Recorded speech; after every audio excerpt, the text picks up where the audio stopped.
Cette matinée de septembre a commencé comme tant d'autres dans ma routine de diabétique.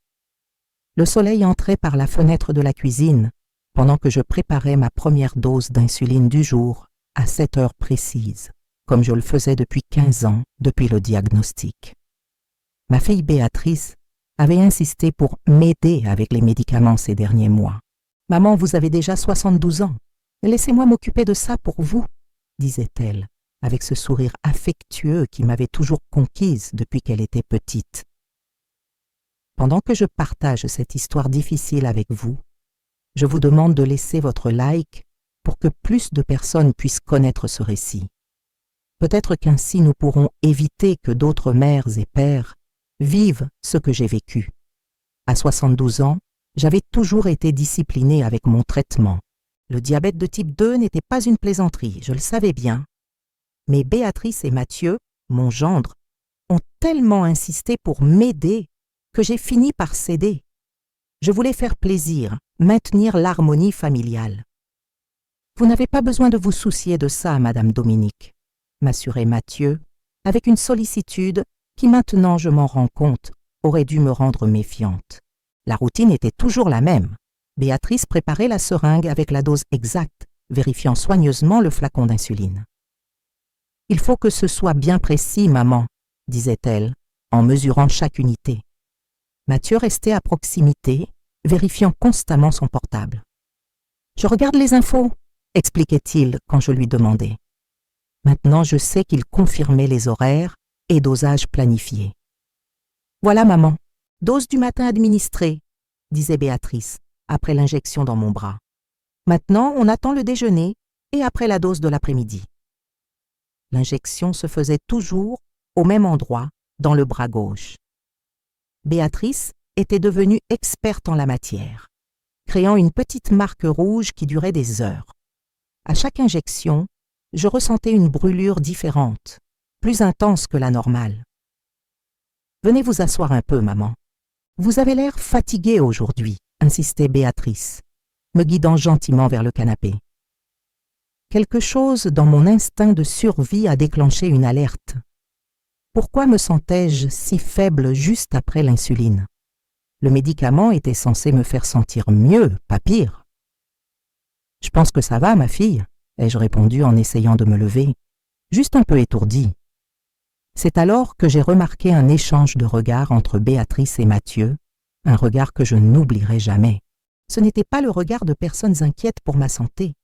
C'était quelque chose de froid, calculé, dans l'expectative. « Restez tranquille là, maman, juste en vous reposant un petit peu, » insistait Béatrice, sa voix sonnant étrangement distante. J'ai essayé de me concentrer, mais je sentais comme si un brouillard descendait sur mon esprit. Les vertiges augmentaient, ma vision commençait à devenir floue. La panique a commencé à grandir dans ma poitrine. « Béatrice, je me sens très mal. Je crois que quelque chose ne va pas, » ai-je réussi à murmurer, sentant mon corps devenir de plus en plus lourd. Le visage de ma fille a changé. Le sourire affectueux a disparu un instant, laissant place à une expression que je n'avais jamais vue auparavant, une impatience froide, presque calculatrice. « Calmez-vous, maman, » dit-elle d'un ton mécanique. « C'est normal de se sentir comme ça parfois. » Je n'ai pas compris immédiatement ce qui se passait. Je ne pouvais pas comprendre. Quelle mère imaginerait que les prochaines actions de la fille qu'elle avait portée dans son ventre, qu'elle avait allaitée, à qui elle avait appris à marcher et à parler, seraient d'empoisonner lentement son insuline? La sensation est venue graduellement, mon corps devenant mou, comme si je m'enfonçais dans le canapé. Ma respiration devenait superficielle, mon cœur s'accélérait de façon irrégulière. Le monde autour de moi a commencé à tourner avant de s'obscurcir complètement.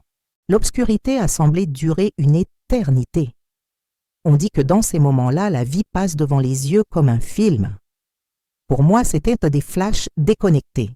La naissance de Béatrice, son premier jour d'école, son mariage avec Mathieu, le visage inquiet qu'elle faisait quand je me réveillais confuse. Le réveil n'est jamais venu comme il aurait dû. Au lieu de me réveiller naturellement, j'ai senti mon corps être secoué, comme si quelqu'un essayait de me ranimer. Je me suis réveillée à l'hôpital, entourée de machines et de tubes, sans bien comprendre comment j'étais arrivée là. Une douleur lancinante a traversé mon esprit. J'ai senti la bouche sèche, une soif incontrôlable. J'ai essayé de bouger, mais mes bras étaient lourds, connectés à des perfusions. Ma vision était floue, et il y avait un goût métallique dans ma bouche. À côté du lit, j'ai pu entendre des voix, Béatrice et Mathieu, parlant à voix basse avec un médecin. C'était un coma diabétique sévère, expliquait le médecin. Sa glycémie était dangereusement basse quand elle est arrivée ici. Vous avez bien fait de l'amener rapidement. Dieu merci, nous sommes arrivés à temps, répondait Béatrice, sa voix chargée de fausses inquiétudes. Nous l'avons trouvée évanouie dans le salon. Elle a pris son insuline normalement aujourd'hui? Oui, docteur, la dose habituelle à l'heure précise. Nous ne comprenons pas ce qui a pu se passer. Leur voix sonnait lointaine, comme si elle venait d'un tunnel. Elle racontait une version des faits qui ne correspondait pas à ce dont je me souvenais, mais mon esprit était trop confus pour traiter complètement. Je ne sais pas combien de temps je suis restée dans cet état, flottant entre la conscience et l'inconscience. La confusion était ma seule compagnie, avec une sensation étrange que quelque chose n'allait pas. Pourquoi m'étais-je évanouie juste après avoir pris mon insuline? Pourquoi cela ne s'était-il jamais produit auparavant? Le bruit de pas pressés m'a ramené à la conscience totale. Une infirmière était arrivée pour vérifier mes signes vitaux. Elle a vérifié les appareils connectés à moi et a noté quelque chose sur un carnet. « Comment vous sentez-vous, Madame Dominique ?» a-t-elle demandé gentiment.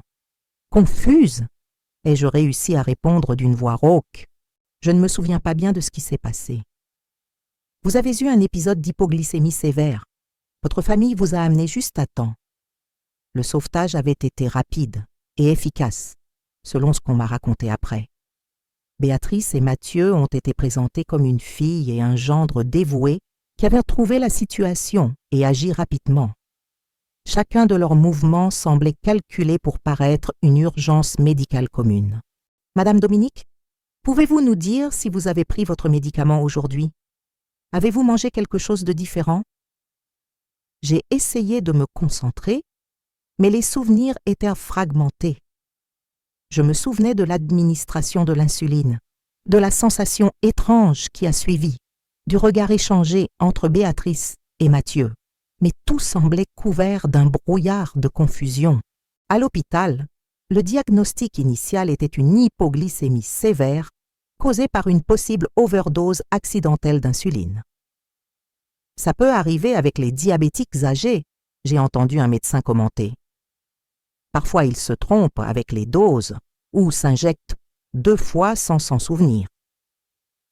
Béatrice et Mathieu sont arrivés peu après que je me sois complètement réveillée, jouant parfaitement le rôle de proches inquiets. Leurs expressions de soulagement auraient pu tromper n'importe qui qui n'aurait pas vu le regard froid qu'ils avaient échangé moments avant mon évanouissement. « Maman, quelle peur vous nous avez faite !» s'est exclamée Béatrice en entrant dans la chambre de réanimation, les larmes aux yeux. « Nous vous avons trouvé évanouis dans le salon. Dieu merci, nous sommes arrivés à temps. » Nos regards se sont croisés. Dans le sien, au-delà du faux soulagement, il y avait quelque chose d'évaluateur, testant si je me souvenais de quelque chose. Dans le mien, il n'y avait que de la confusion et une question silencieuse qu'elle pouvait lire clairement. Qu'est-ce qui s'est passé? Un médecin est intervenu, expliquant mon état et recommandant du repos. Avant de partir, Mathieu s'est approché du lit, un geste qui avant représentait le soin, mais qui maintenant portait quelque chose que je n'arrivais pas à identifier. « Reposez-vous, Madame Dominique. Le médecin a dit que vous pourriez être confuse pendant quelques jours à cause du coma. C'est normal de ne pas bien se souvenir de ce qui s'est passé. » Il faisait attention à ces mots, préparant une explication pour toute chose étrange que je pourrais dire. Après tout, qui questionnerait un épisode de confusion chez une personne âgée diabétique qui venait de sortir d'un coma? Dans les jours suivants, Pendant que je me rétablissais lentement à l'hôpital, j'ai eu le temps de réfléchir. À mesure que la confusion mentale diminuait grâce au traitement, une inquiétude grandissait. Des fragments de souvenirs des semaines précédant le coma ont commencé à prendre sens. Les questions insistantes sur mes économies, l'intérêt soudain pour mes documents bancaires, les conversations qui cessaient quand j'entrais dans la pièce. Béatrice était ma fille unique. Après la mort de mon mari André, il y a 7 ans, elle était devenue ma famille la plus proche. J'avais consacré ma vie à elle, chaque sacrifice, chaque économie pensant à son avenir. Comme couturière industrielle, je n'avais jamais eu beaucoup, mais en 40 ans de travail, j'avais réussi à rassembler des économies considérables. La maison était payée, quelques investissements, tout serait à elle un jour. Pourquoi cette hâte? Pourquoi ne pouvait-elle pas attendre que la nature suive son cours? Pendant une nuit particulièrement difficile, incapable de dormir à cause des doutes qui me tourmentaient, j'ai partagé mon tourment avec Carmen, une infirmière expérimentée qui s'occupait du service de nuit. « Il y a quelque chose que je dois dire », ai-je murmuré quand elle est venue vérifier ma tension. Quelque chose que personne ne va croire. C'était peut-être son regard compréhensif, peut-être mon besoin désespéré de partager le poids des soupçons que je portais. Je lui ai tout raconté. L'administration de l'insuline, la sensation étrange, le regard échangé entre Béatrice et Mathieu, la méfiance qui grandissait en moi. Je m'attendais à de l'incrédulité, peut-être même à de l'inquiétude pour ma santé mentale après le coma. Au lieu de cela, Carmen a pris ma main et a dit quelque chose que je n'oublierai jamais. « Madame Dominique, en tant qu'infirmière depuis 30 ans, j'ai déjà vu des cas suspects impliquant des médicaments et des proches.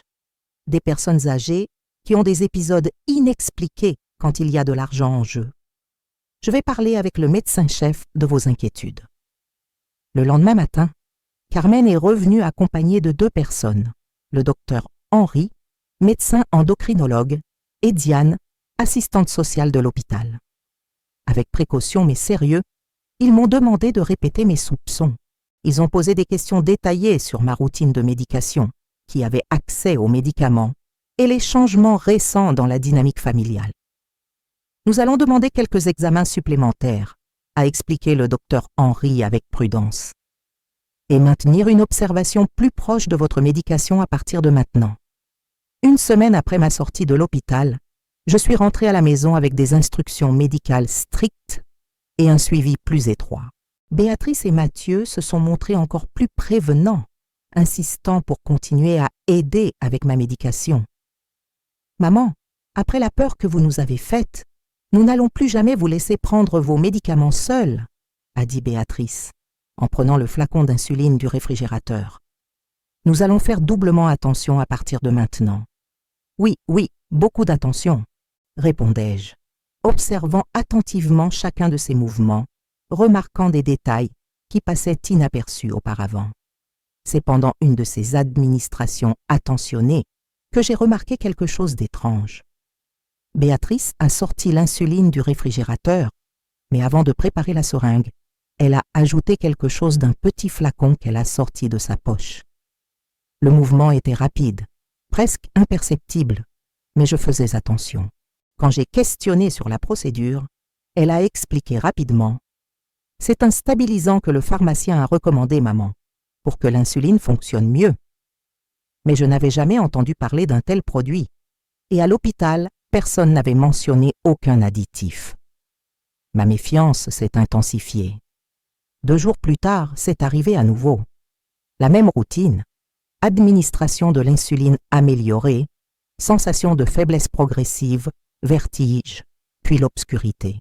Cette fois, je me suis réveillée à nouveau à l'hôpital, avec Béatrice et Mathieu, jouant le même rôle de proches désespérés. « Nous ne comprenons pas, docteur, » disait Mathieu au médecin. « Nous faisions si attention, suivant exactement les consignes. » Le deuxième coma avait été encore plus sévère que le premier. Mes niveaux de glucose étaient dangereusement bas et la récupération a été plus lente. Mais cette fois, j'étais consciente de mes soupçons et j'ai demandé à parler en privé avec le docteur, Henri. « Docteur, je suis sûre que quelque chose est ajouté à mon insuline. ai-je dit avec toute la clarté que j'ai pu rassembler. Ma fille met quelque chose en plus dans le médicament. Le médecin m'a écouté attentivement, prenant des notes soigneuses. Madame Dominique, ce sont des accusations très sérieuses. Nous allons faire quelques examens plus spécifiques cette fois. Pendant que je me rétablissais de cette deuxième hospitalisation, l'enquête silencieuse commençait.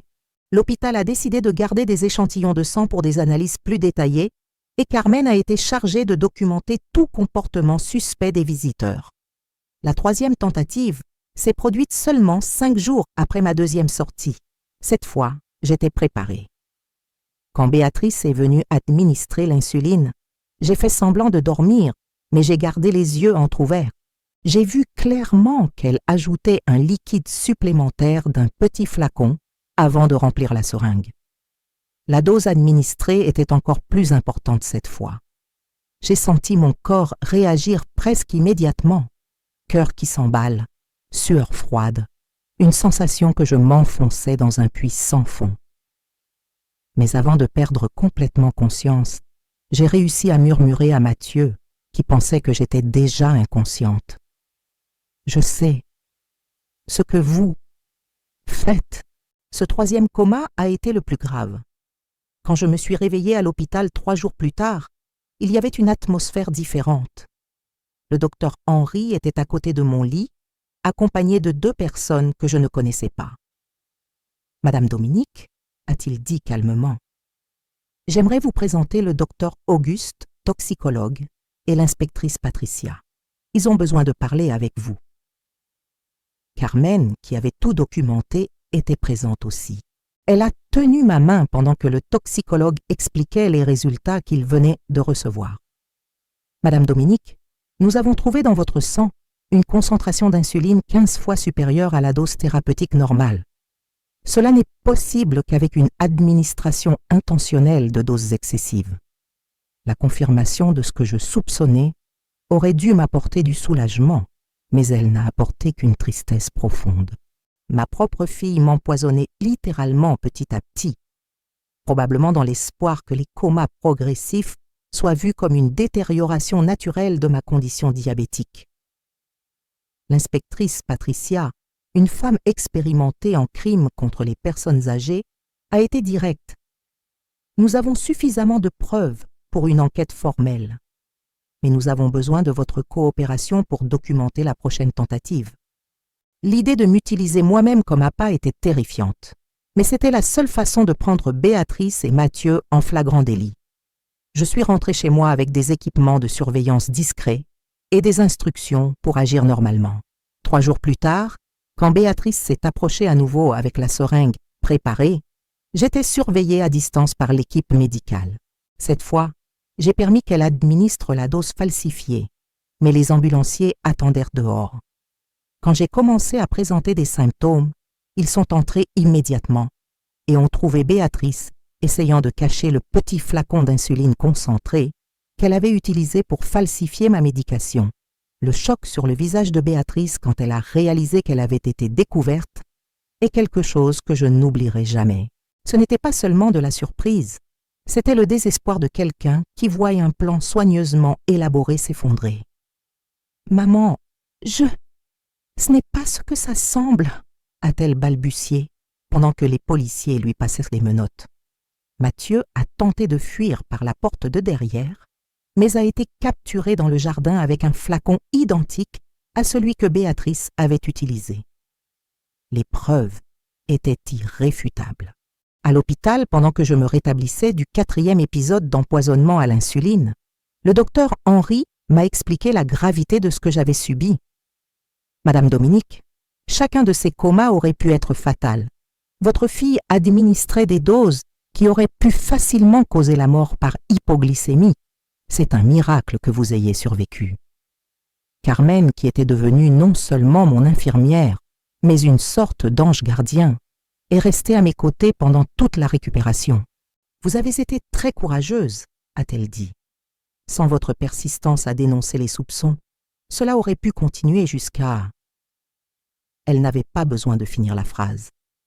Nous savions tous quel était l'objectif final de Béatrice et Mathieu. Diane l'assistante sociale m'a présenté à Marie-Hélène, une dame de 75 ans qui dirigeait un groupe de soutien pour personnes âgées victimes de violences familiales. Malheureusement, votre cas n'est pas unique, a expliqué Marie-Hélène lors de sa première visite. Beaucoup de personnes âgées subissent des abus de la part de personnes qui devraient les protéger. La différence est que vous avez survécu et avez eu le courage de dénoncer. J'ai survécu.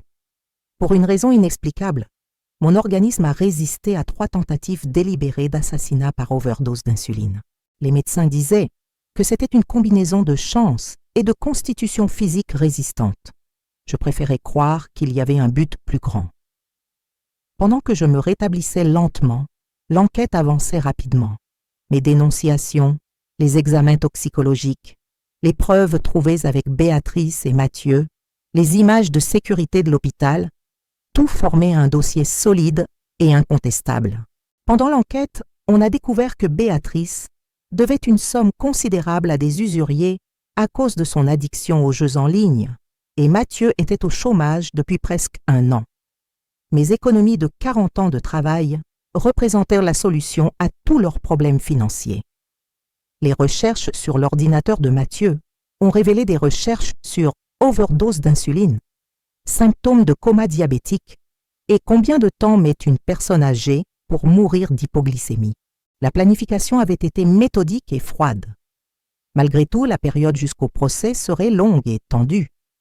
Et je craignais constamment qu'ils obtiennent une forme de liberté provisoire et reviennent terminer ce qu'ils avaient incommencé.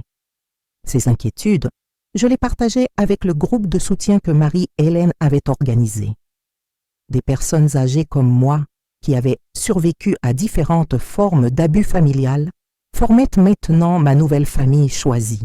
« N'ayez pas peur de dire votre vérité », m'a dit M. Joachim, un homme de 80 ans qui avait été empoisonné lentement par son gendre avec des médicaments pour la tension. Notre expérience de vie nous donne l'autorité pour reconnaître le mal quand nous le voyons. 3 mois après la découverte de l'empoisonnement, me rétablissant encore des effets des comas répétés, j'ai reçu la visite d'un journaliste d'investigation intéressé par mon histoire. J'ai hésité au début.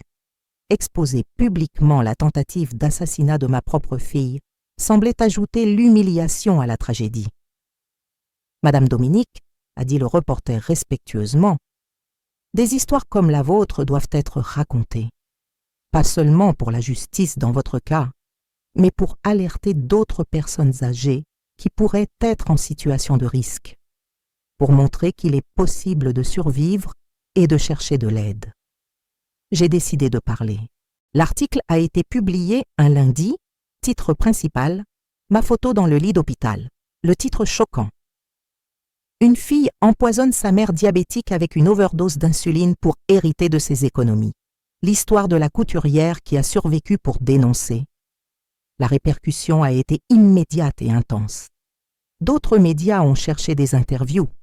Des groupes de défense des droits des personnes âgées ont offert un soutien juridique. Des gens de tout le pays ont envoyé des messages de solidarité et des récits similaires. Au milieu de toute cette attention, j'ai reçu une visite inattendue. La mère de Mathieu, mon ex-commère. « Je suis venue demander pardon », a-t-elle dit en pleurant. « Pas pour ce que mon fils a fait, c'est impardonnable, mais pour ne pas avoir perçu les signes. Mathieu a toujours été ambitieux, il a toujours voulu de l'argent facile. Avec Béatrice, ils nourrissaient la cupidité l'un de l'autre. En regardant dans les yeux de cette autre mère, également dévastée par ce que nos enfants étaient incapables de faire, j'ai ressenti une connexion douloureuse. Nous avions toutes les deux élevé des personnes qui étaient devenues capables d'actes inimaginables pour de l'argent. Nous n'avons pas besoin de porter la culpabilité de leurs crimes, ai-je répondu, en tenant sa main. Nous avons fait de notre mieux comme mère. Leurs choix sont leur responsabilité. 6 mois après les arrestations, j'ai finalement quitté la supervision médicale constante. Je ne pourrais pas retourner vivre seule. Le traumatisme psychologique et la nécessité de surveiller constamment le diabète exigeaient un soutien. Diane, l'assistante sociale devenue amie, m'a aidé à trouver un petit appartement dans une résidence assistée pour personnes âgées. Ma nouvelle vie ne faisait que commencer. Une vie que, selon tous les pronostics médicaux, je ne devrais pas être en train de vivre. Une vie que ma propre fille avait essayé de m'ôter 3 fois, mais qu'une force quelconque, destin, résistance physique ou pure détermination avait décidé de préserver. Si cette histoire vous touche le cœur, s'il vous plaît, partagez-la pour qu'elle atteigne plus de personnes. Beaucoup de personnes âgées souffrent en silence de situations d'abus et de manipulation. Votre like et votre partage peuvent aider à sauver de vraies vies. Le procès aurait bientôt lieu, et je serai là debout, avec l'aide de ma canne, séquelles des comas répétés, pour regarder ma fille dans les yeux et raconter au monde ce qu'elle avait fait. Pas avec haine, pas avec soif de vengeance, mais avec la force tranquille de la vérité. Quand le jour est finalement arrivé, le tribunal était bondé. Journalistes, étudiants en droit, curieux et principalement groupe de soutien aux personnes âgées, tous voulaient suivre l'affaire qui était devenue le symbole de la violence contre les personnes du 3e âge par empoisonnement médical. Marie-Hélène et les membres de notre groupe de soutien occupaient le premier rang, comme ils l'avaient promis. Force silencieuse qui me soutenait, Carmen, l'infirmière qui avait cru en moi dès le premier moment, avait pris un congé à l'hôpital pour être présente. Diane, l'assistante sociale, s'est assise à côté de moi pendant que nous attendions le début de la séance. « Êtes-vous prête, Madame Dominique ?» m'a-t-elle demandé doucement. « Prête ? Comment pourrais-je être prête à affronter publiquement la plus grande trahison de ma vie ? Comment pourrais-je être prête à regarder dans les yeux la fille qui avait essayé de me tuer 3 fois ? Je suis vivante, ai-je répondu. Et c'est déjà plus que ce que Béatrice et Mathieu avaient planifié. Quand les gardiens ont amené les accusés, j'ai senti un serrement dans la poitrine qu'aucun des comas n'avait causé. Béatrice, ma fille unique, la petite fille qui courait autrefois dans mes bras quand elle faisait des cauchemars, est entrée menottée, tête baissée, l'uniforme orange du système carcéral contrastant grotesquement avec le souvenir que je gardais d'elle en robe de remise de diplôme, de mariage. Nos regards se sont croisés brièvement. Dans le sien, j'ai vu quelque chose que je n'ai pas pu déchiffrer complètement. Honte, repentir, ou seulement calcul, évaluant ses chances d'échapper à la condamnation. Le procès a commencé par les formalités habituelles. La procureure, maître Claudie Santos, a présenté l'affaire avec une précision chirurgicale. Ce que nous verrons dans ce tribunal est le visage le plus cruel de la cupidité humaine. Une fille et son mari qui ont empoisonné de façon répétée une mère diabétique avec des overdoses d'insuline pour hériter de ses économies.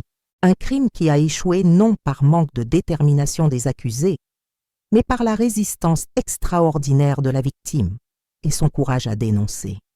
L'avocat de la défense, maître Robert Silva, un homme d'âge moyen à l'expression calculée et compréhensive, a présenté la version que j'attendais déjà.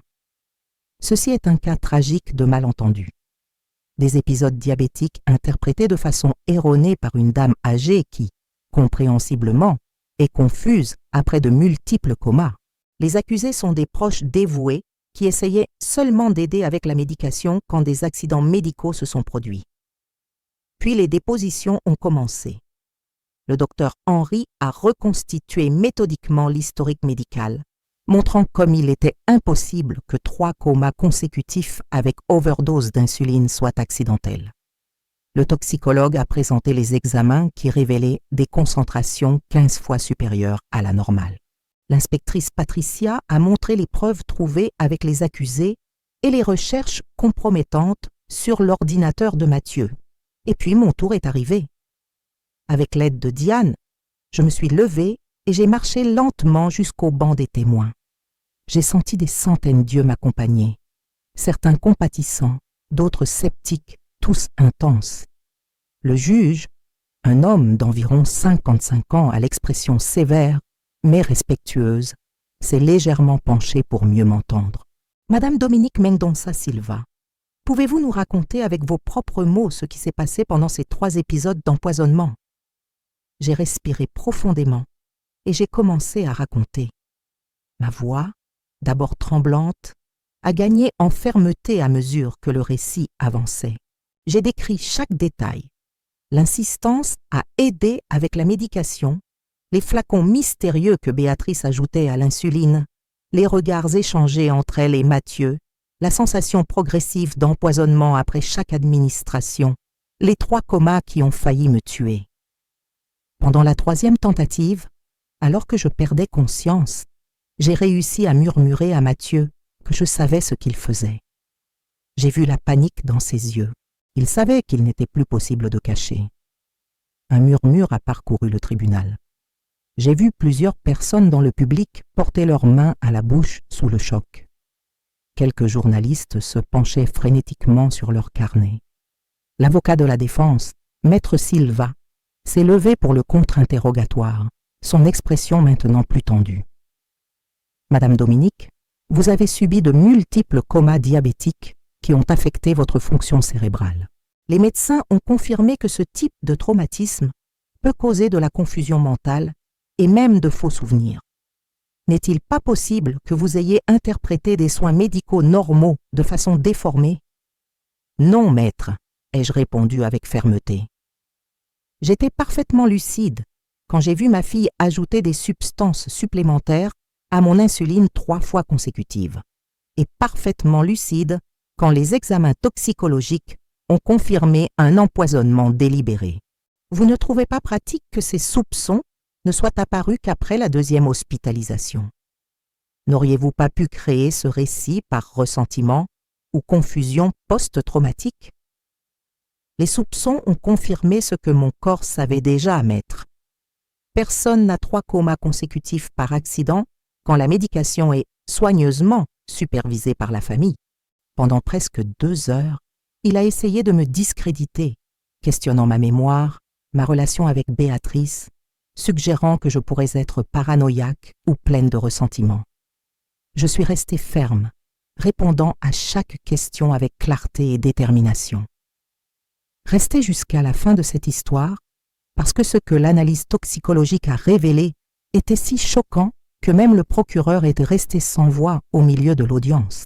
Quand j'ai finalement pu retourner à ma place, Diane a pris ma main et a murmuré « Vous avez été extraordinaire ». Dans les jours suivants, d'autres témoignages sont venus. Béatrice et Mathieu ont maintenu fermement l'histoire des accidents médicaux. Mais leurs explications pour les flacons d'insuline concentrée, les recherches sur l'empoisonnement et le schéma répétitif des comas étaient faibles et contradictoires. Nous avions des problèmes financiers, oui, a admis Béatrice au banc des témoins, évitant mon regard. Mais je ne ferai jamais de mal à ma mère intentionnellement. Les épisodes étaient des complications diabétiques. Peut-être que je me suis trompée avec les doses parfois. Et qu'est-ce qui explique la présence d'insuline concentrée en votre possession au moment de l'arrestation ? A demandé la procureure. C'était pour les urgences, au cas où elle aurait besoin d'une dose plus importante rapidement.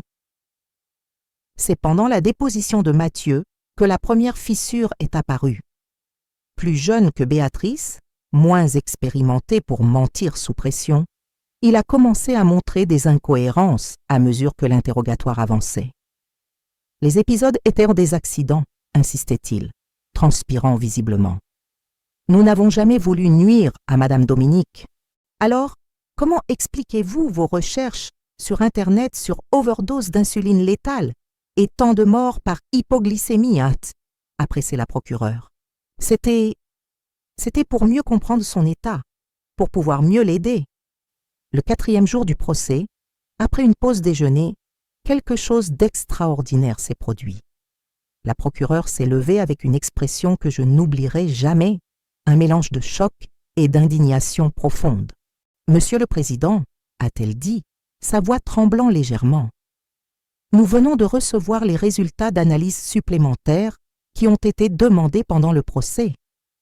Ce que nous avons découvert est si grave que je dois interrompre ma plaidoirie pour demander immédiatement la réclusion criminelle à vie des accusés. » Un silence absolu s'est emparé du tribunal.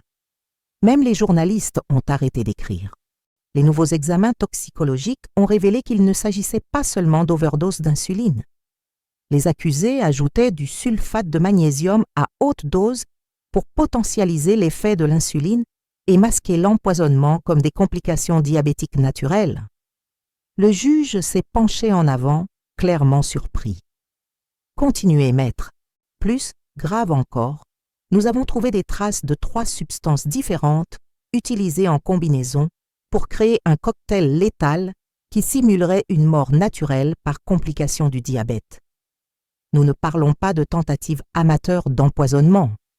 Nous sommes face à un plan systématique et sophistiqué d'assassinat. » Le tribunal a explosé en murmures.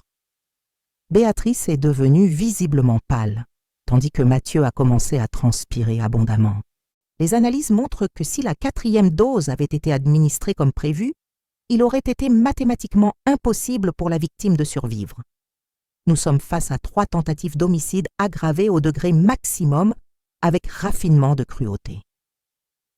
Ce que la procureure a révélé ensuite a laissé tout le tribunal en état de choc complet. Mesdames et messieurs les jurés, nous avons également découvert que les accusés avaient falsifié des ordonnances médicales pour obtenir les substances utilisées dans l'empoisonnement.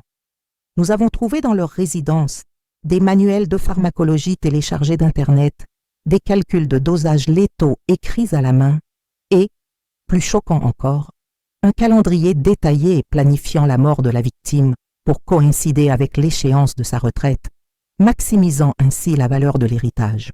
J'ai senti comme si l'air avait été aspiré de l'environnement. Ma propre fille n'avait pas seulement essayé de me tuer, mais avait planifié méticuleusement chaque détail, y compris le moment le plus lucratif pour ma mort. Sur la base de ces découvertes, a continué la procureure, maintenant d'une voix ferme, je demande au tribunal de considérer ceci non comme 3 tentatives séparées d'homicide, mais comme un plan unique et continu d'assassinat avec raffinements spéciaux de cruauté, préméditation et motifs abjects. Je demande la condamnation maximale possible, réclusion criminelle à vie pour les 2 accusés. L'avocat de la défense, visiblement ébranlé par les révélations, a demandé une suspension qui a été refusée par le juge. Béatrice pleurait maintenant de façon incontrôlée, tandis que Mathieu semblait être entré en état de choc.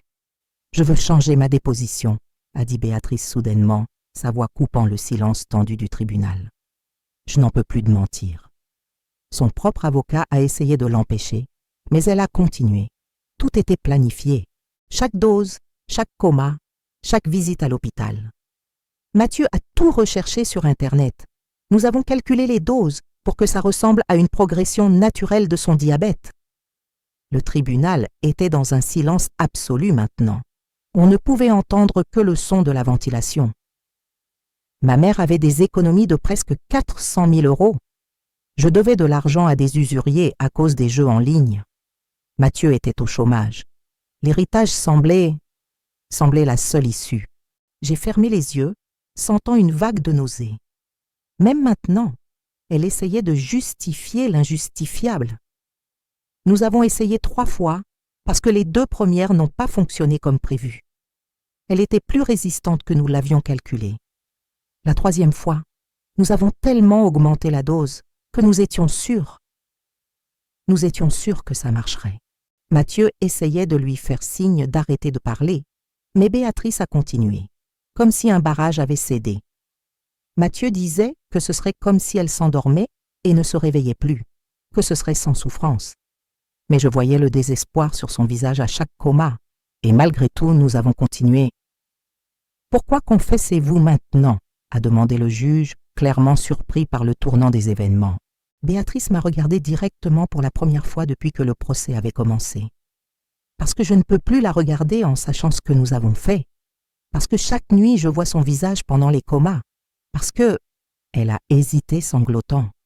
Parce qu'elle ne méritait pas de mourir juste pour résoudre nos problèmes d'argent.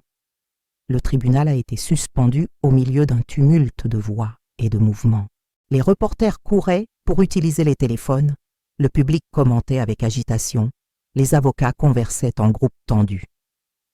Diane m'a embrassée de façon protectrice pendant que j'essayais de traiter ce que je venais d'entendre. La confession explicite de la planification détaillée n'a pas apporté de soulagement, seulement une tristesse encore plus profonde. Ils ont calculé jusqu'au meilleur moment pour que je meure, ai-je murmuré, presque pour moi-même, comme si j'étais juste des chiffres dans un tableur. Mais ça n'est pas arrivé. Diane a serré ma main. Vous avez survécu. Vous avez dénoncé. Ils ne pourront plus jamais faire de mal à personne. Le lendemain, la confession de Béatrice était dans tous les journaux nationaux. À la porte du tribunal, j'ai dû être escortée à travers une foule encore plus grande de reporters et de caméras. Des questions étaient criées de tous côtés. Comment vous sentez-vous après la confession complète? Arrivez-vous à pardonner à votre fille? Que signifie pour vous de savoir qu'ils ont planifié votre mort si minutieusement? À l'intérieur, le tribunal était bondé au-delà de sa capacité. Béatrice semblait être une personne différente, non plus la fille calculatrice, mais brisée, les yeux cernés de quelqu'un qui n'avait pas dormi, le visage tordu, dans une expression de repentir tardif.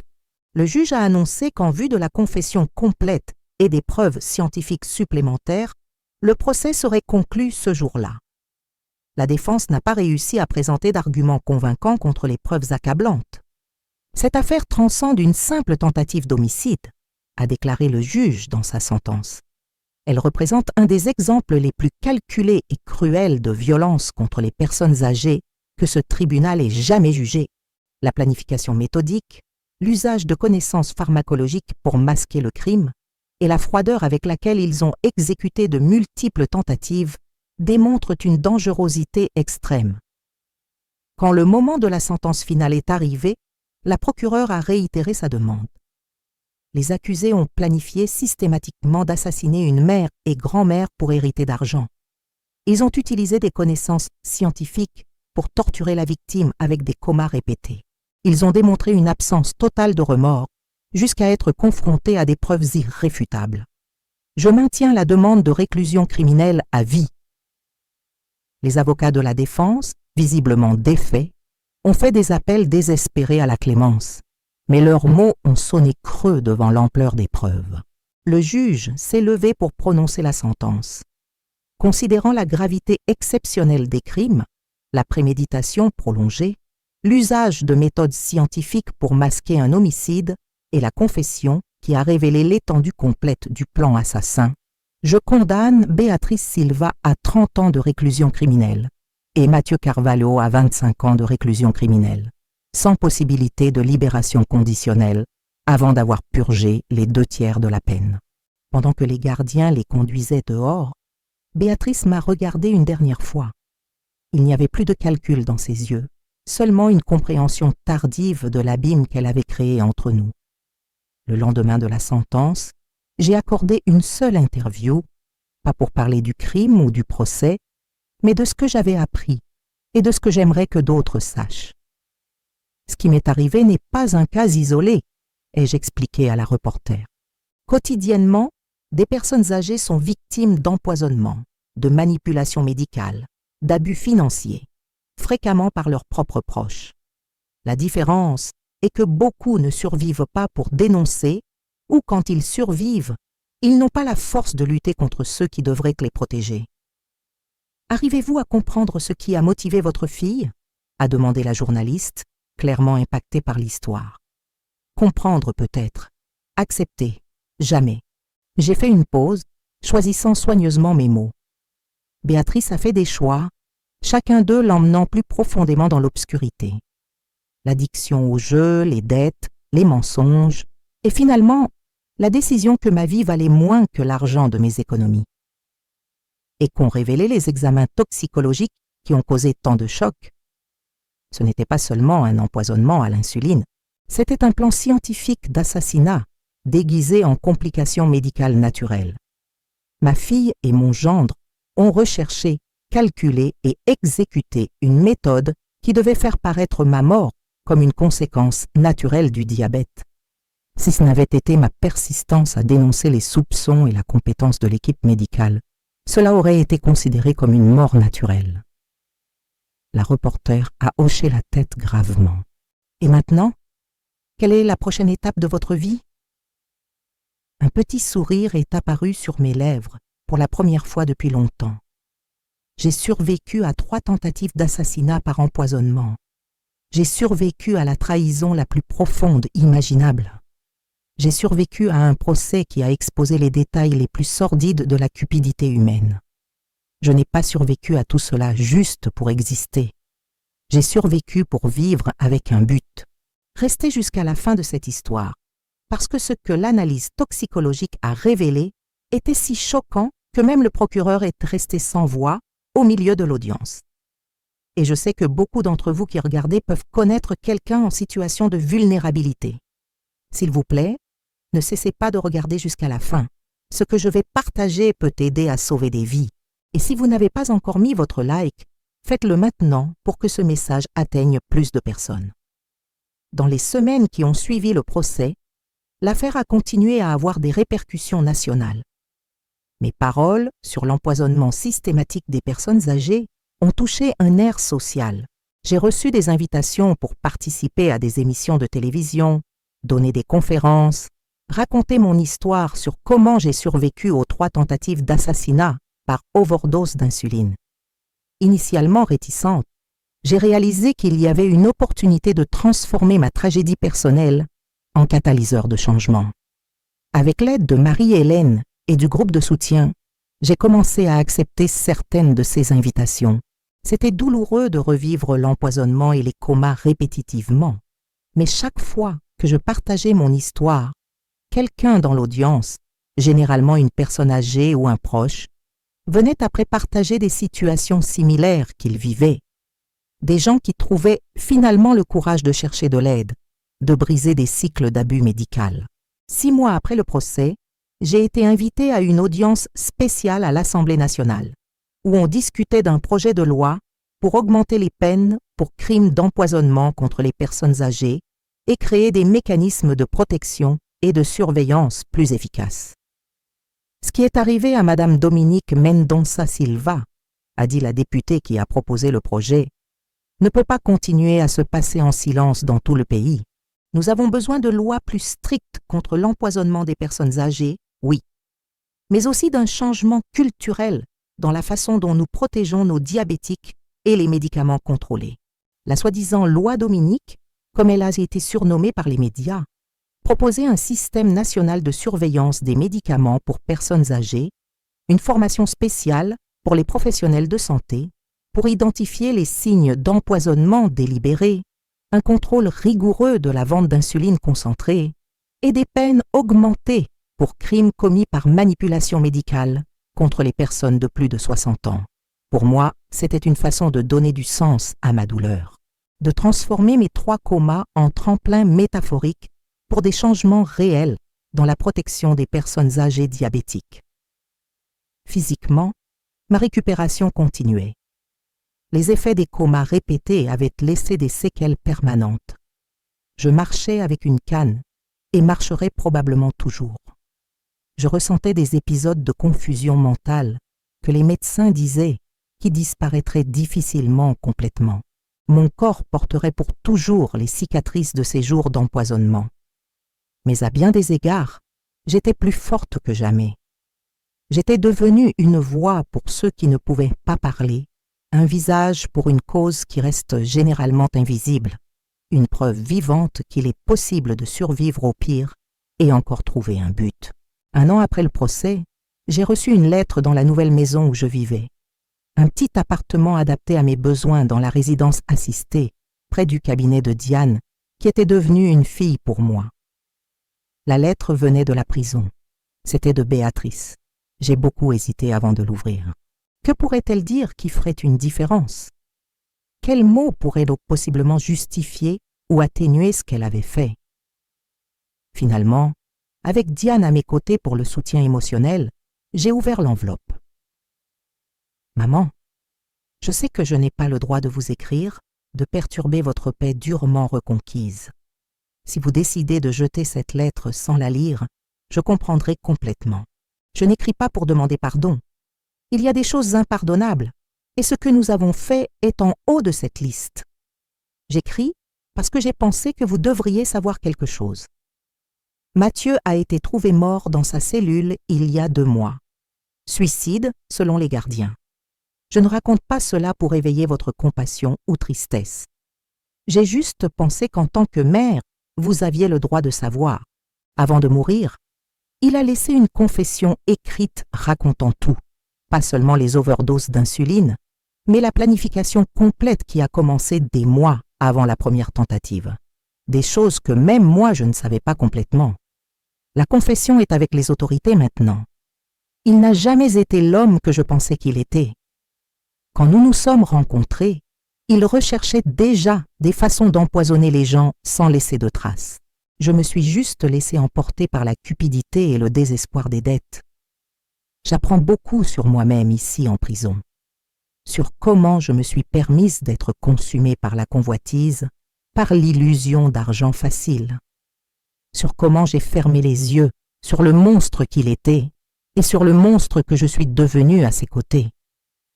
Il n'y a pas d'excuse, il n'y a pas d'explication suffisante. Il y a seulement ce fait. Vous devriez être morte, et au lieu de cela, vous transformez des vies avec votre histoire et votre force. Il y a quelque chose de profondément juste là-dedans. Je purgerai chaque jour de ma sentence en sachant que c'est moins que ce que je mérite. Béatrice. J'ai regardé Diane, qui avait lu la lettre avec moi. Comment dois-je me sentir par rapport à cela?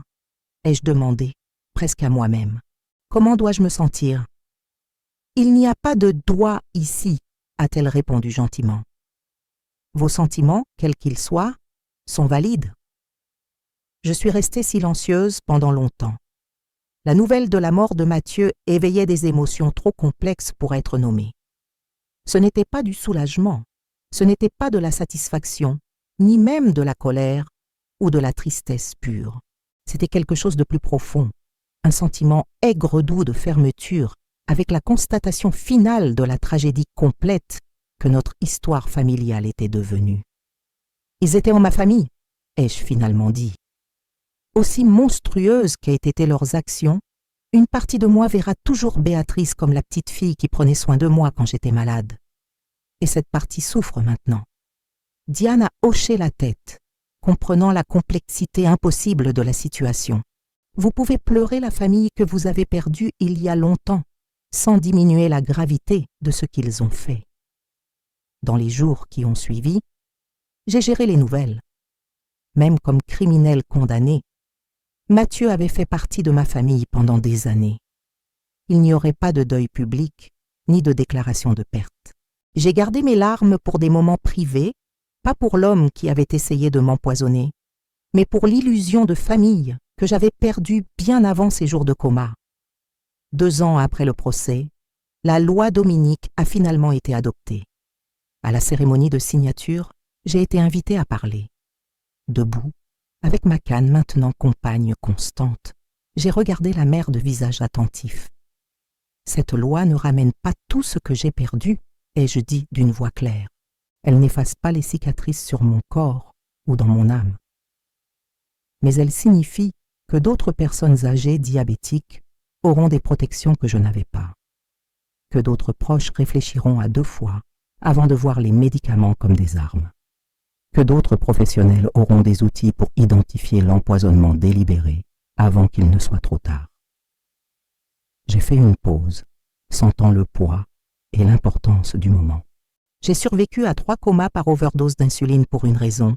C'est peut-être celle-ci, transformer mon empoisonnement en protection pour d'autres, transformer ma douleur en prévention, transformer mon histoire personnelle en une histoire collective de résistance et de dignité. Les applaudissements ont été assourdissants, des larmes coulaient librement sur de nombreux visages, pas seulement de compassion pour ma tragédie personnelle, mais d'espoir pour ce que ce moment représentait pour tant de personnes âgées vulnérables. En quittant l'estrade, soutenue par Diane, j'ai ressenti une paix que je n'avais pas éprouvée depuis longtemps. Pas une paix complète, les cicatrices neurologiques sont permanentes. Les questions sans réponse m'accompagneront toujours, mais une paix née de la certitude que ma survie n'avait pas été vaine, que le miracle de ma résistance au coma répété avait en fait un but plus grand. 3 ans se sont écoulés depuis ces jours fatidiques d'empoisonnement. Ma vie s'était transformée de manière que je n'aurais jamais pu imaginer. À 75 ans, j'étais devenue une militante pour les droits des personnes âgées diabétiques, une conférencière recherchée et, de façon inattendue, une sorte de célébrité.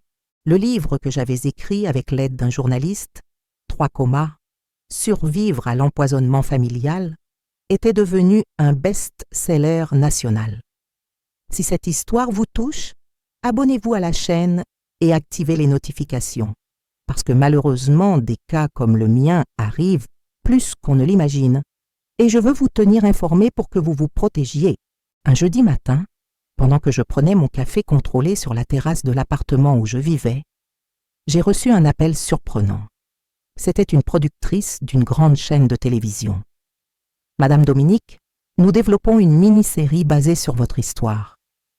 Nous avons déjà les droits par votre éditeur, mais nous aimerions vous avoir comme consultante pour garantir que nous racontons tout avec précision et sensibilité. » L'idée de voir ma tragédie personnelle transformée en divertissement m'a causé un malaise initial.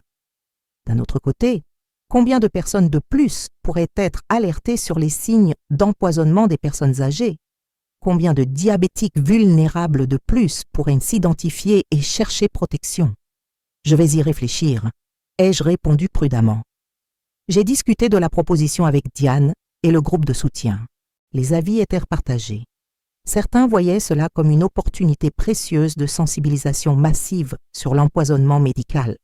D'autres craignaient l'exploitation sensationnaliste du traumatisme. J'ai décidé d'accepter, mais avec des conditions claires. J'aurais le contrôle sur la façon dont l'histoire serait racontée, rien ne serait romancé ou sensationnalisé, et une partie des bénéfices serait dirigée vers la Fondation Résistance, l'organisation à but non lucratif que nous avions créée pour aider les personnes âgées, victimes d'empoisonnement et d'abus médicaux. Pendant les mois suivants, j'ai travaillé étroitement avec les scénaristes et l'actrice choisie pour m'interpréter. Une vétéran respectée du cinéma national, connue pour son intégrité artistique. Revivre chaque détail de ces terribles expériences d'empoisonnement pendant les consultations était douloureux. Mais il y avait quelque chose de cathartique à voir, mon histoire être traitée avec tant de soin et de respect. Pourquoi insistez-vous tant pour que nous montrions votre relation antérieure avec Béatrice comme affectueuse et normale? M'a demandé la scénariste principale un jour. Ne serait-ce pas plus percutant s'il y avait déjà des signes de problème? Parce que c'est la vérité la plus effrayante, ai-je répondu. Parce que je veux que les gens comprennent que cela peut arriver dans n'importe quelle famille. Que la fille qui prépare votre médicament avec affection peut être la même qui un jour calculera combien vaut votre vie en termes d'héritage. C'est la réalité que beaucoup de personnes âgées affrontent. L'empoisonnement vient fréquemment déguisé en soins médicaux. La mini-série « Dose létale » a été diffusée en première partie de soirée 6 mois plus tard. L'impact a été immédiat et profond. Le nombre de dénonciations d'empoisonnement contre les personnes âgées a augmenté de 250% dans les semaines suivantes. Des groupes de discussion ont surgi sur les réseaux sociaux. Les hôpitaux ont commencé des protocoles spéciaux pour identifier un possible empoisonnement chez les patients âgés. Au milieu de cette agitation, j'ai reçu un appel de la prison pour femmes, où Béatrice purgeait sa peine. Elle souffre de dépression sévère, m'a informé la psychologue de la prison. Elle a demandé à vous voir une dernière fois avant d'être transférée pour traitement psychiatrique. Ma première réaction a été de refuser. Que pourrait-il rester à dire entre nous? Quel bien pourrait venir d'une telle rencontre? Vous n'êtes pas obligé d'y aller, m'a assuré Diane quand j'ai partagé la nouvelle. Vous ne lui devez rien, mais quelque chose en moi, peut-être la mère que j'avais toujours été, croyant toujours à la possibilité de rédemption jusqu'à la fin, m'a poussé à accepter. La prison était un endroit froid, pas seulement en température. Béatrice était dans l'infirmerie psychiatrique, visiblement consumée par la culpabilité. À 47 ans, elle paraissait en avoir 60, son visage maigre et vieilli, le regard perdu. Une ombre de la femme confiante qui avait planifié ma mort. « Merci d'être venue », a-t-elle dit d'une voix faible quand je me suis assise à côté de son lit. Je ne m'attendais pas à ce que vous veniez. Moi non plus, ai-je répondu honnêtement. Nous sommes restées silencieuses quelques moments, le poids de notre histoire partagée planant entre nous. J'ai vu la mini-série, a-t-elle finalement dit. Ils ont montré tout exactement comme c'était. J'y ai tenu. Un autre silence, plus long. Saviez-vous que quand nous étions encore une famille normale, je recherchais déjà des informations sur votre diabète? A-t-elle demandé soudainement. Mathieu m'avait montré comme c'était facile de manipuler l'insuline.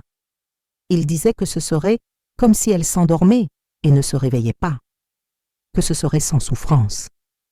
J'ai ressenti une pointe familière, plus de choc, mais d'une tristesse résignée devant la profondeur de la trahison. Pourquoi me racontez-vous cela maintenant? Parce que je perds la raison, a-t-elle répondu simplement.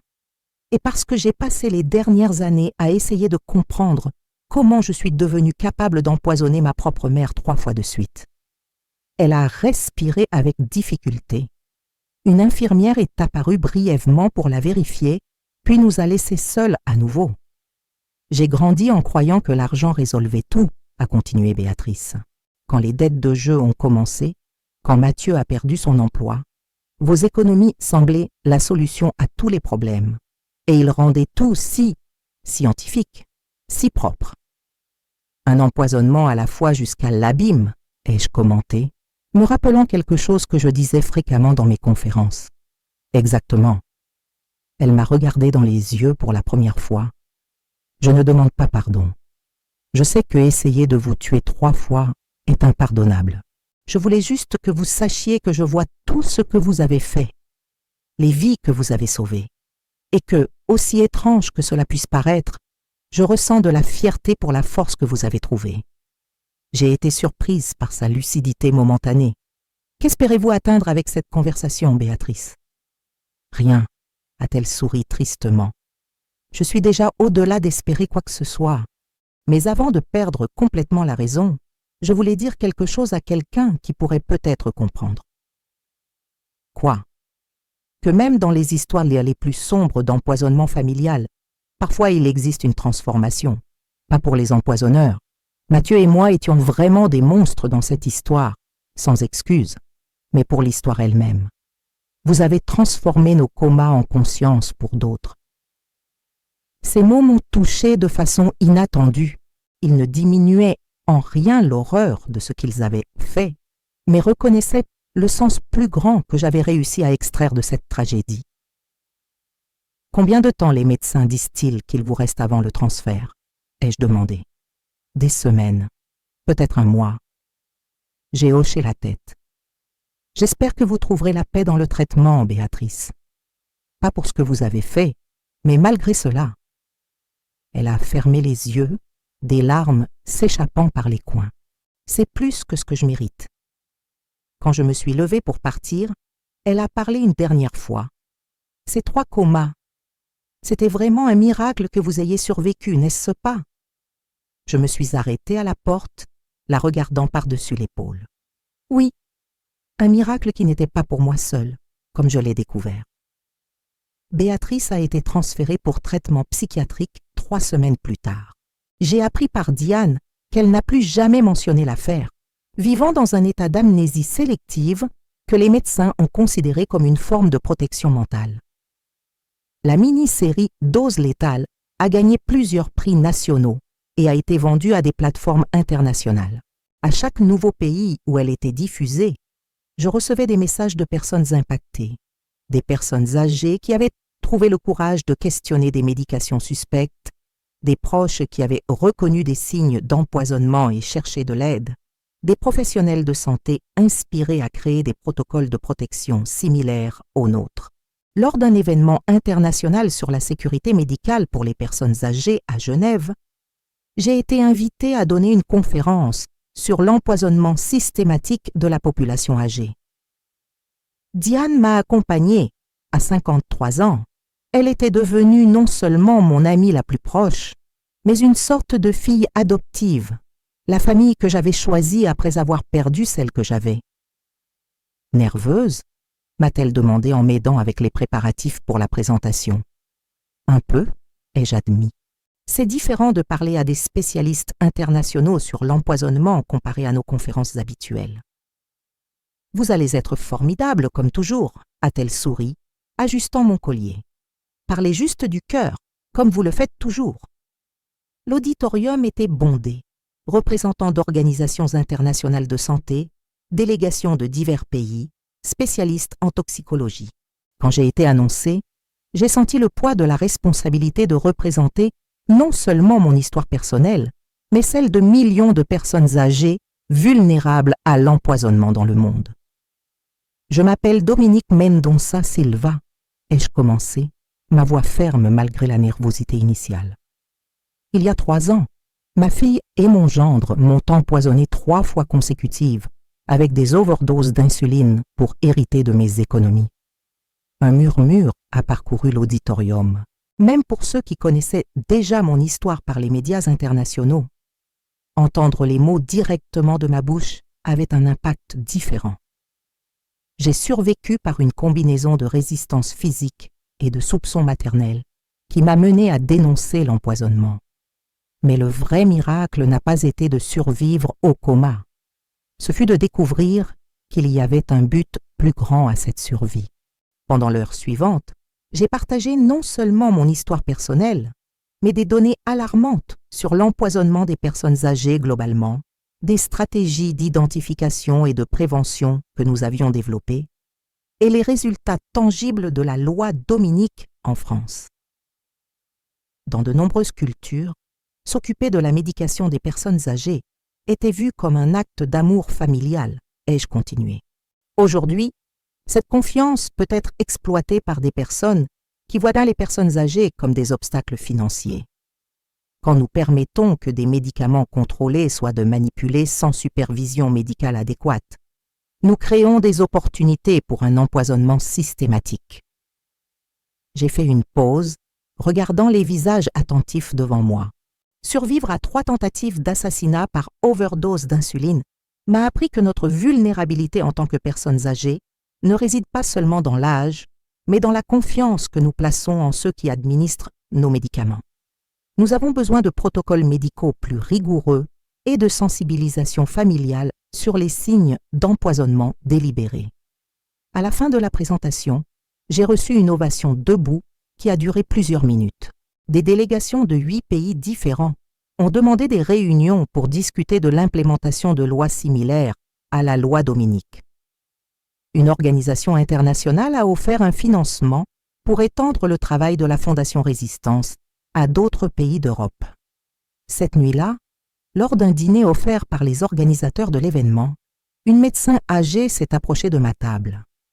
Elle s'est présentée comme Dr Sarah Chen, une toxicologue renommée de Singapour. « Votre histoire est extraordinaire, Madame Dominique », a-t-elle dit, s'asseyant à côté de moi avec permission. Mais j'ai été particulièrement touchée par quelque chose de spécifique que vous avez dit dans votre conférence. Quoi? À propos de transformer l'empoisonnement en protection pour d'autres, c'est une métaphore puissante pour la médecine préventive. J'ai souri, me rappelant où j'avais entendu une phrase similaire pour la première fois, de Béatrice, dans son état d'effondrement mental. Même des sources les plus improbables, parfois émergeant des vérités profondes. Oui, je pense que c'est ce que nous cherchons tous au final, ai-je répondu. Transformer nos expériences de quasi-mort en quelque chose qui permette aux autres de vivre en sécurité. En retournant en France, j'ai été accueillie par des nouvelles enthousiasmantes. Le programme de télévision que nous avions créé, Médication sûre, abordant des thèmes liés à la protection des personnes âgées contre l'empoisonnement, avait été renouvelé pour 2 saisons supplémentaires. La chaîne YouTube de la Fondation avait dépassé 1 million d'abonnés. Et plus important, les nombres de dénonciations d'empoisonnement contre les personnes âgées continuèrent de croître, tandis que les cas réels commençaient à diminuer, preuve que la sensibilisation fonctionnait comme prévention. Si cette histoire vous touche, abonnez-vous à la chaîne et activez les notifications, parce que malheureusement des cas comme le mien arrivent plus qu'on ne l'imagine. Et je veux vous tenir informé pour que vous vous protégiez. Mon appartement était devenu un point de rencontre informel pour les militants des droits des personnes âgées diabétiques, un lieu où les idées étaient échangées, les stratégies développées et le soutien mutuel offert. Diane plaisantait qu'elle devait prendre rendez-vous pour me rendre visite, tant il y avait de rotation de personnes engagées qui apparaissaient cherchant des conseils sur des cas d'empoisonnement ou des partenariats. Un dimanche après-midi, pendant que je me reposais après un déjeuner avec des amis du groupe de soutien, j'ai reçu une visite inattendue. Une jeune femme, apparemment dans la vingtaine, a demandé à me parler. « Je m'appelle Louise », s'est-elle présentée timidement quand je l'ai invitée à entrer. « J'étais la nièce de Béatrice, votre petite fille. » Je suis restée paralysée un moment. Béatrice avait une sœur avec qui elle avait perdu contact il y a des décennies. Je savais qu'elle avait des enfants, mais je ne les avais jamais rencontrés. « Ce n'est que maintenant que j'ai trouvé le courage de vous chercher », a continué la jeune femme clairement nerveuse. « Après avoir regardé la mini-série, après avoir lu votre livre sur l'empoisonnement, j'ai senti que je devais connaître la vraie personne derrière l'histoire. J'ai offert du thé, essayant de traiter la présence de cette jeune femme qui représentait une connexion familiale que je pensais complètement coupée. Pendant que je préparais les tasses dans la petite cuisine, j'ai observé comme elle étudiait les photos sur les murs, images du travail de la Fondation, coupures de journaux encadrés sur la loi Dominique, quelques prix reçus. « Pourquoi maintenant ?» ai-je demandé quand je suis revenue avec le thé. « L'histoire est publique depuis des années, parce que j'ai récemment découvert quelque chose que j'ai pensé que vous devriez savoir. Quelque chose sur les jours des empoisonnements. J'ai ressenti un frisson familier. Y aurait-il encore plus de couches dans cette terrible histoire? Qu'est-ce que cela pourrait être? » Louise a respiré profondément. Ma mère, la sœur de Béatrice, a reçu un appel d'elle la veille de la première tentative d'empoisonnement. Elle était étrange, parlant de résoudre tous les problèmes financiers d'un coup, de comment elle réussirait finalement à payer les dettes de jeu. J'ai hoché la tête. Rien de tout cela n'était complètement nouveau. Mais elle a dit quelque chose de spécifique que ma mère ne m'a raconté que récemment. Elle a dit « Demain, je commence à donner les doses spéciales à la vieille, et dans quelques semaines, c'est fini. Si tu n'es pas d'accord, tu ferais mieux de ne rien savoir. » J'ai senti un froid dans la colonne vertébrale. « Votre mère savait? Avant que cela arrive? » Elle n'a pas cru que Béatrice ferait vraiment quelque chose d'aussi extrême. Elle a pensé que c'était juste un autre de ses plans pour obtenir de l'argent emprunté.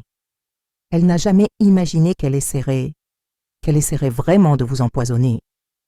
Des larmes ont commencé à couler sur le visage de la jeune femme.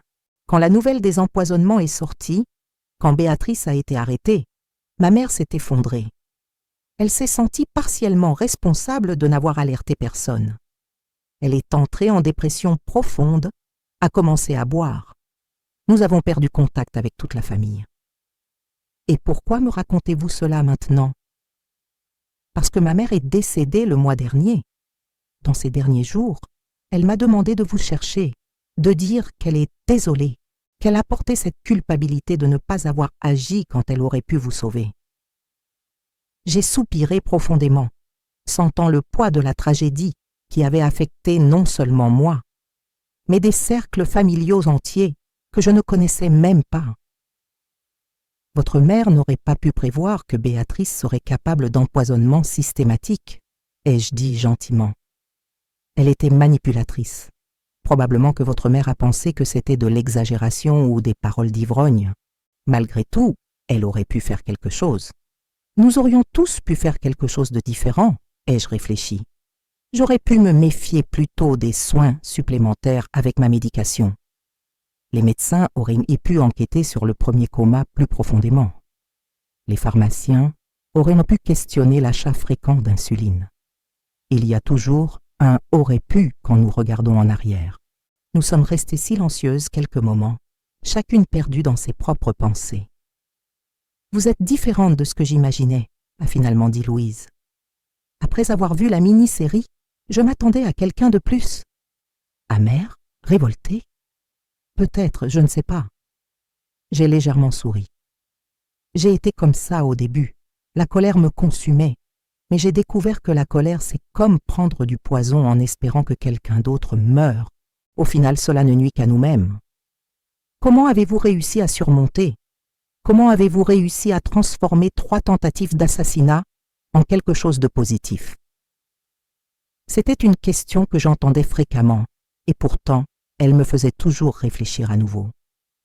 Je n'ai pas surmonté exactement. Les séquelles neurologiques continuent ici, autant les physiques que les émotionnelles. Mais j'ai trouvé un but plus grand que ma douleur personnelle. J'ai réalisé que je pouvais utiliser mon expérience pour protéger d'autres diabétiques âgés, pour éviter que d'autres familles passent par la même chose. J'ai regardé la jeune femme. Elle avait les mêmes yeux que Béatrice. Ai-je réalisé avec un sursaut. Les yeux qui un jour avaient été affectueux avant que la cupidité et le désespoir ne les transforment. Avez-vous de la famille en plus de votre mère? Un frère plus jeune. Il ne sait pas que je suis venue ici aujourd'hui. Vous allez bien? Financièrement? Émotionnellement? Elle a semblé surprise par mon inquiétude. Nous survivons.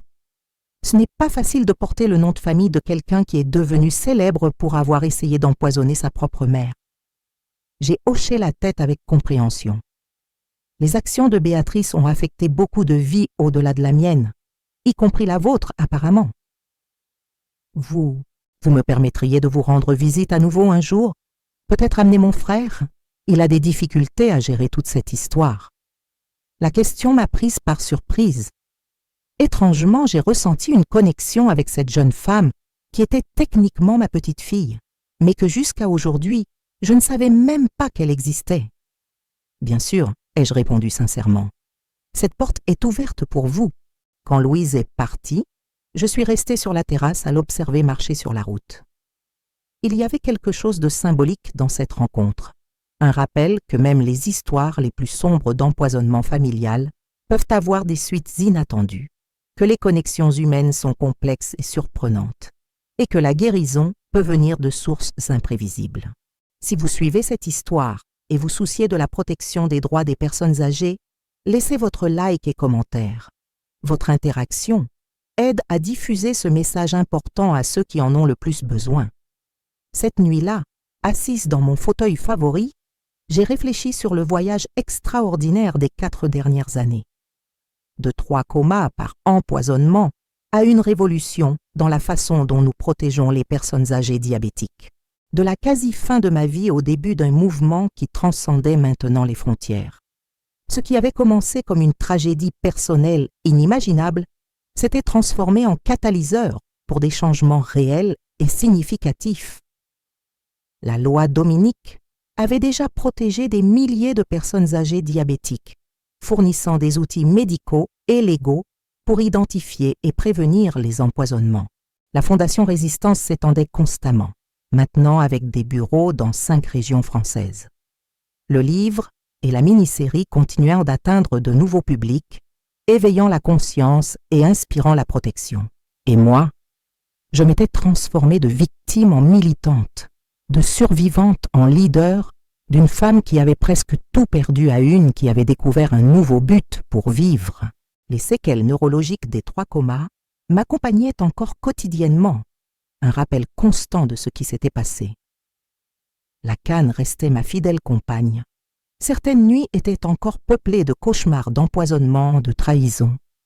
Mais chaque matin, en me réveillant et en voyant l'impact tangible du travail que je réalisais, je ressentais une gratitude profonde pour cette résistance inexplicable qui m'avait permis de survivre, pour cette force qui m'avait donné non seulement quelques années de plus de vie, mais l'opportunité de donner du sens à cette survie. Comme je le disais fréquemment dans mes conférences, parfois, nous devons presque mourir pour découvrir ce qui vaut la peine de vivre. Parfois, c'est au moment du plus grand empoisonnement que nous trouvons notre guérison la plus puissante. Parfois, c'est seulement quand nous perdons la confiance que nous découvrons notre vraie force. Et ce qui importait vraiment, j'avais appris, Ce n'étaient pas les économies que Béatrice et Mathieu convoitaient tant, ni même les liens familiaux qui s'étaient rompus de façon si traumatisante. Ce qui importait était l'héritage que nous laissons, les vies que nous protégeons, les changements que nous inspirons. Mes 3 comas n'avaient pas été en vain. Le choc de tous au tribunal n'était pas seulement dû à l'horreur de l'empoisonnement systématique, mais à la révélation du but qui avait émergé des cendres de cette tragédie. J'avais survécu non seulement pour raconter mon histoire, mais pour réécrire l'histoire de comment nous protégeons nos personnes âgées diabétiques. Et cela, j'ai réalisé avec une clarté croissante, était une raison plus que suffisante pour continuer à marcher, un pas à la fois, soutenu par ma canne et par la conviction que même les empoisonnements les plus cruels peuvent, d'une façon mystérieuse, se transformer en protection pour d'autres. 4 ans s'étaient écoulés depuis ces jours fatidiques d'empoisonnement. À 76 ans, je vivais une vie que je n'aurais jamais pu imaginer. La Fondation Résistance opérait maintenant internationalement, avec des projets dans 7 pays d'Europe. La loi Dominique avait inspiré une législation similaire dans 4 nations voisines, et moi, une simple couturière retraitée qui avait presque perdu la vie par les mains de sa propre fille, j'étais devenue un symbole de résistance et de transformation. Louise et son frère Gabriel sont devenus des présences régulières dans ma vie. Nos premières rencontres ont été tendues et émotionnellement épuisantes. Ils portaient non seulement la honte pour ce que leur tante avait fait, mais aussi la culpabilité, parce que leur mère avait connu le plan et n'avait pas agi. Avec le temps, cependant, nous avons développé une relation affectueuse qui m'a donné quelque chose que je pensais avoir perdu pour toujours, une famille. Mamie, a appelé Gabriel. Il avait commencé à m'appeler ainsi récemment, testant le mot avec précaution, comme s'il craignait ma réaction. J'ai trouvé quelque chose que je pensais que vous aimeriez voir. C'était un dimanche matin, pendant un de nos cafés hebdomadaires. Gabriel, un jeune homme timide et introspectif de 22 ans, étudiait la pharmacie à l'université locale et avait développé un intérêt particulier pour la toxicologie préventive. « Qu'avez-vous trouvé, mon chéri ?» Il a posé une enveloppe sur la table. « J'ai étudié des cas similaires aux vôtres pour un projet académique.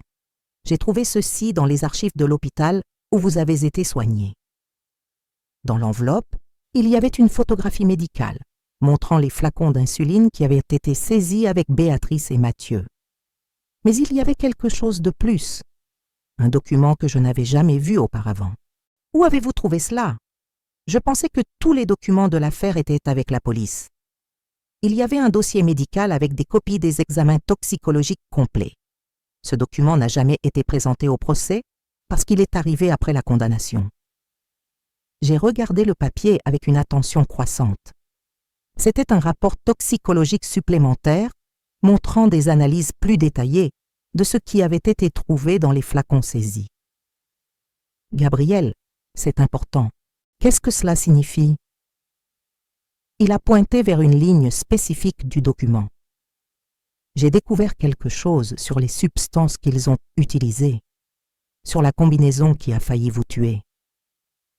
J'ai senti un frisson parcourir ma colonne vertébrale. Même après tant de temps, toute nouvelle information sur l'empoisonnement éveillait une réponse émotionnelle immédiate. Qu'avez-vous découvert ? Cette combinaison, elle n'aurait pas dû échouer 3 fois consécutives. Comment ça ? J'ai étudié les composants chimiques dans le cadre d'un travail sur la toxicologie. Selon tous les calculs pharmacologiques, la dose qu'ils ont appliquée lors de la première tentative aurait déjà dû être fatale. Et lors de la 3e tentative, la concentration était 15 fois supérieure à une dose létale. Un silence profond est tombé sur nous 3. Louise, qui écoutait attentivement, Gabriel, nerveux avec sa découverte, et moi, essayant de traiter ce que cela signifiait. Êtes-vous en train de me dire que scientifiquement vous n'auriez pas dû survivre même à la première tentative ?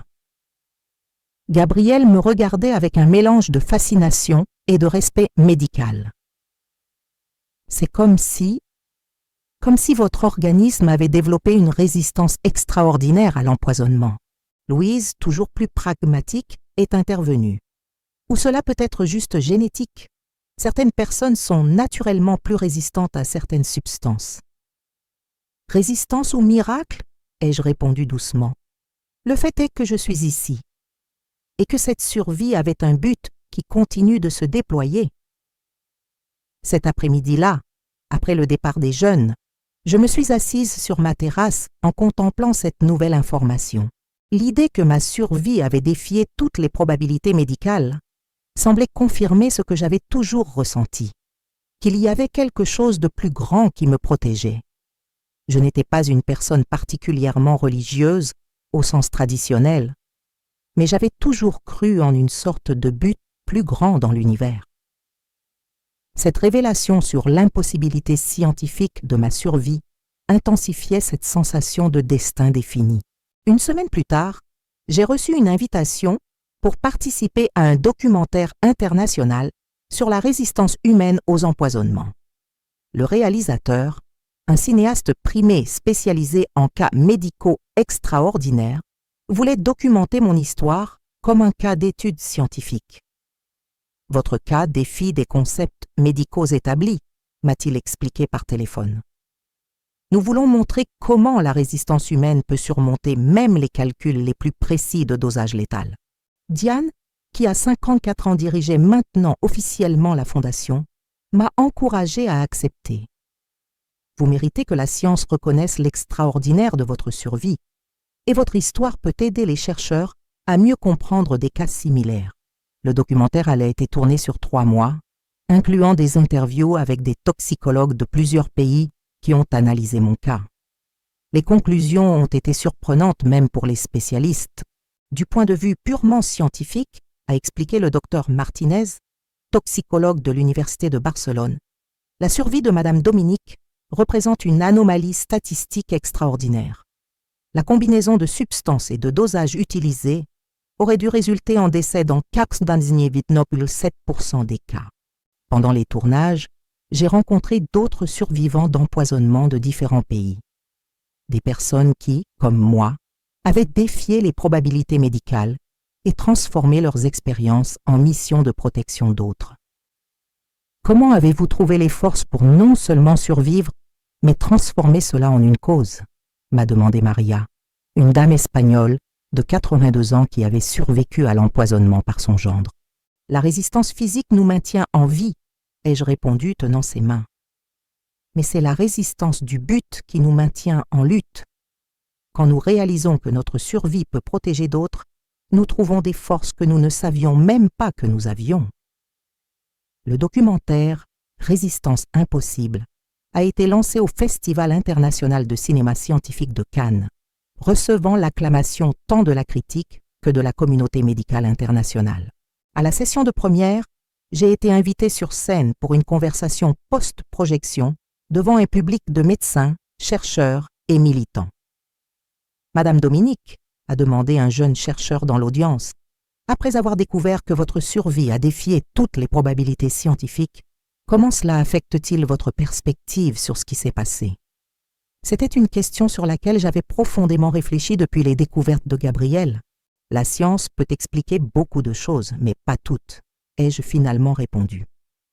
Peut-être que j'ai survécu par génétique, peut-être par chance, peut-être par quelque chose de plus grand. L'important n'est pas le comment, mais le pourquoi. J'ai survécu pour protéger d'autres, et cette certitude me donne la paix.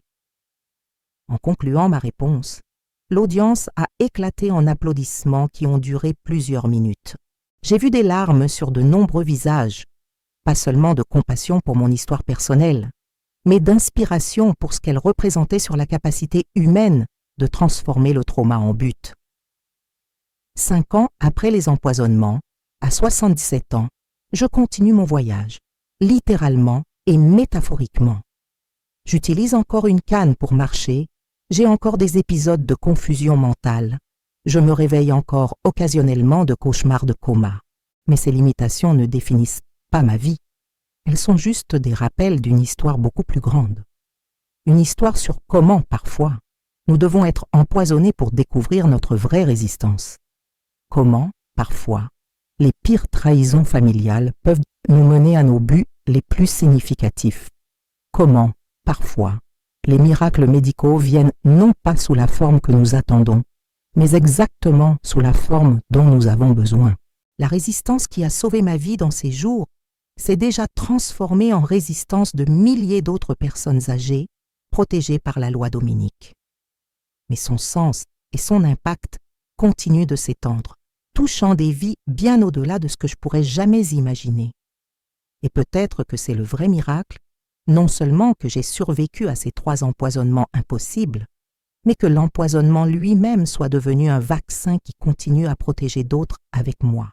L'histoire qui a choqué tous au tribunal ne s'est pas terminée quand le marteau du juge a frappé pour la dernière fois. Elle continue de se déployer dans chaque personne âgée diabétique protégée, dans chaque protocole médical implémenté, dans chaque famille qui sait maintenant reconnaître les signes d'empoisonnement délibéré.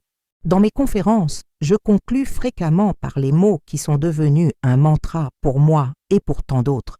Nous ne sommes pas définis par les poisons qu'on nous administre, mais par la résistance que nous développons après avoir survécu à l'empoisonnement.